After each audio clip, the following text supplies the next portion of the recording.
Olá, tudo bem? Meu nome é Eduardo Pereira de Souza, do curso de Licenciatura em Química da PUC-PR, e estamos em mais um Pense PUC-PR. O que você acha da gente pensar um pouco sobre a acidez e basicidade dos compostos? Então vem com a gente!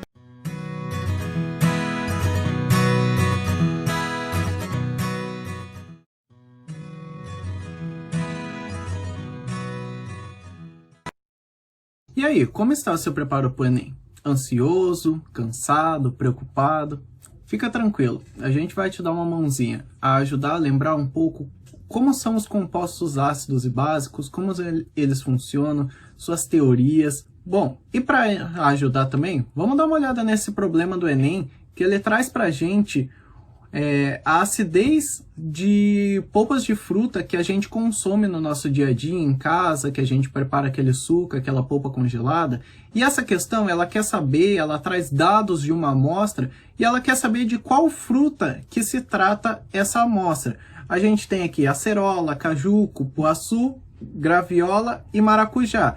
E cada uma dessas polpas de fruta, ela tem uma determinada acidez aqui envolvida nela. Mas antes da gente explorar essa questão, eu vou fazer uma pergunta para vocês. Como anda a sua vida? Ácida ou básica?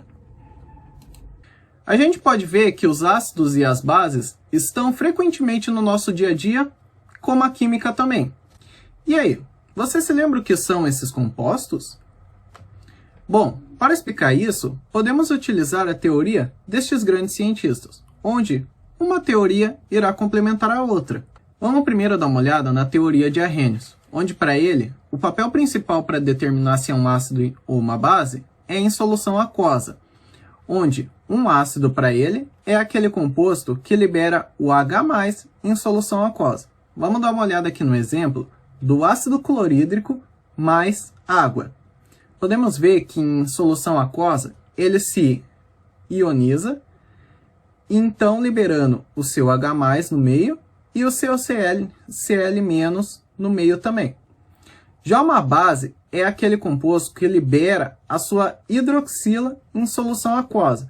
Podemos ver aqui o hidróxido de sódio mais água, onde no meio aquoso ele vai se dissolver, liberando assim o seu Na+, mais a hidroxila, o OH-. Ufa, bastante coisa, né? Que tal se a gente der uma resumida para ficar mais fácil de lembrar? Vamos lá então. Para Arrhenius, nós temos que o ácido é aquele que libera H+ em solução aquosa, certo? A base é aquele que libera o OH- em solução aquosa. Já para Bronsted-Lowry, a gente tem que o ácido é o doador de prótons na reação. Já a base, ela recebe esse próton na reação. E para Lewis, o ácido é aquele que aceita o par de elétrons, onde a base vai ser o doador desse par de elétrons. Deu para entender? E para que esses compostos são importantes? Vamos dar uma olhada aqui na nossa tabela de pH. O pH é o potencial hidrogeiônico de uma solução. Ele indica a quantidade de H+ no meio. Bom, aqui nós temos na escala, por exemplo, o ácido do estômago, ele tem um potencial de pH 1.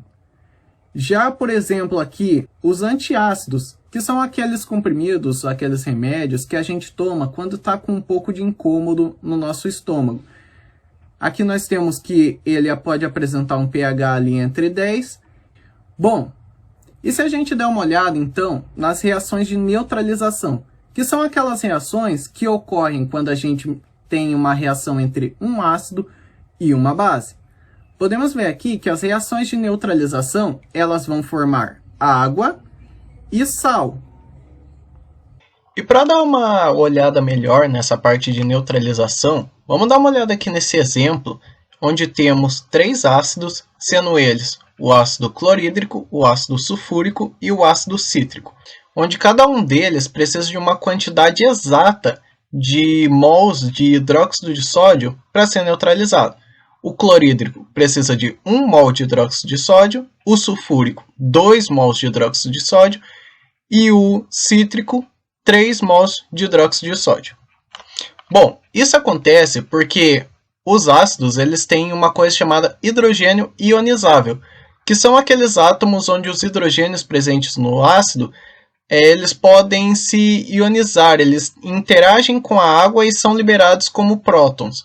Bom, no ácido sulfúrico nós podemos ver que os seus hidrogênios ionizáveis são estes ligados ao oxigênio.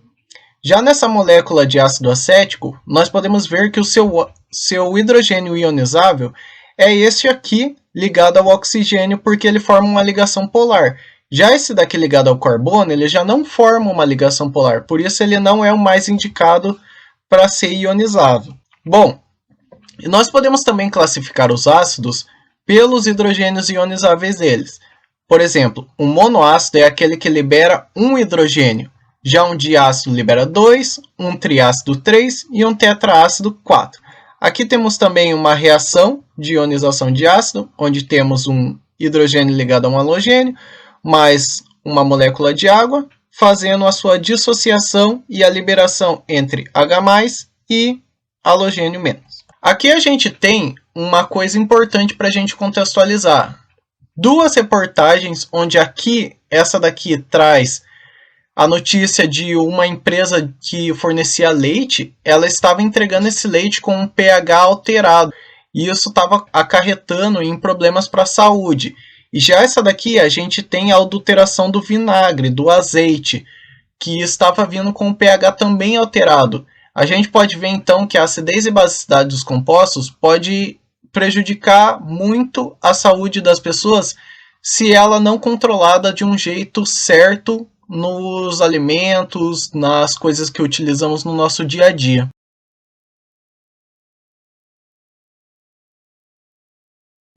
Olá pessoal, eu me chamo Milena, também sou estudante do curso de Licenciatura em Química da PUC-PR.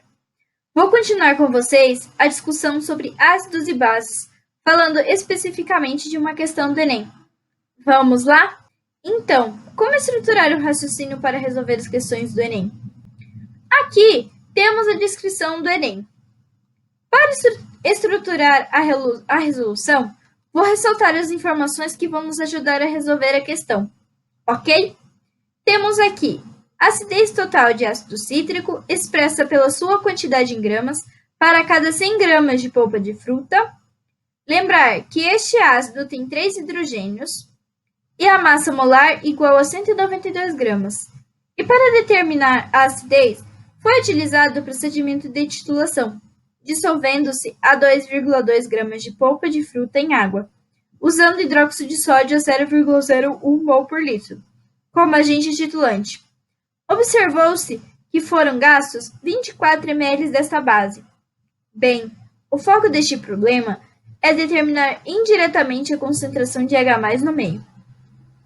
Além das informações de acidez total e número de hidrogênios ácidos ionizáveis do ácido cítrico, vale lembrar que, em uma titulação, o volume de titulante gasto indica o ponto de viragem onde a concentração de hidroxila é igual à concentração de hidrogênios ácidos. A partir, então, dessas 3 informações, nossas estratégias para a resolução pode iniciar com os dados da titulação, lembrando de converter o volume gasto de base de ml para litro. A primeira etapa é encontrar quantos mols de OH- temos nos 24 ml gastos de base. Resolvendo então esta regra de 3, que relaciona a concentração teórica da base e o volume gasto.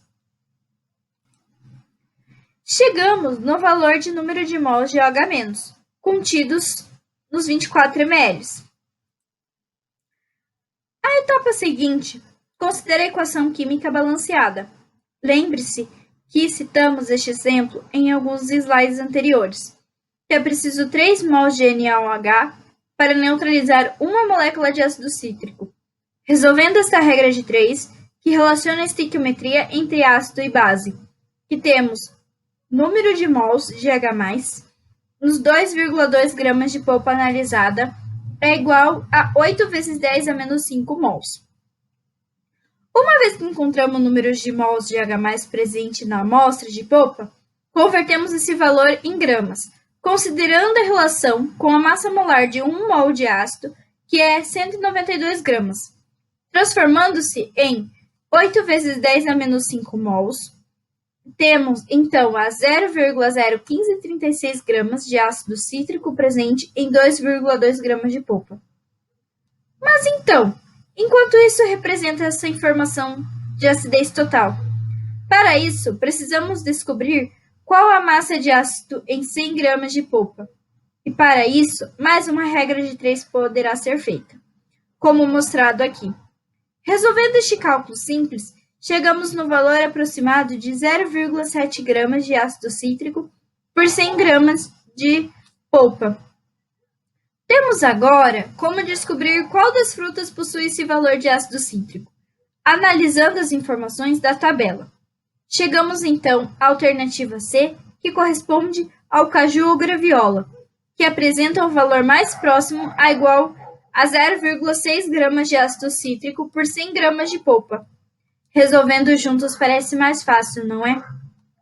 Para você se sentir mais confiante, lembre-se que pode estruturar as informações dos enunciados, identificando quais são as informações de contexto e informações de conteúdo como fizemos juntos, verificando a equação química de neutralização balanceada que garante o resultado correto dos cálculos estequiométricos. E, por último, é super importante, interpretando os resultados dentro do contexto de situação descrita. Isso garante que você selecione a resposta final correta. Ufa! Conseguimos! Espero que nossa estratégia ajude você nos estudos. Esse foi mais um Pense PUC PR. Se você gostou, dê um like, não se esqueça de se inscrever no nosso canal e ativar o sininho de notificações. Boa prova!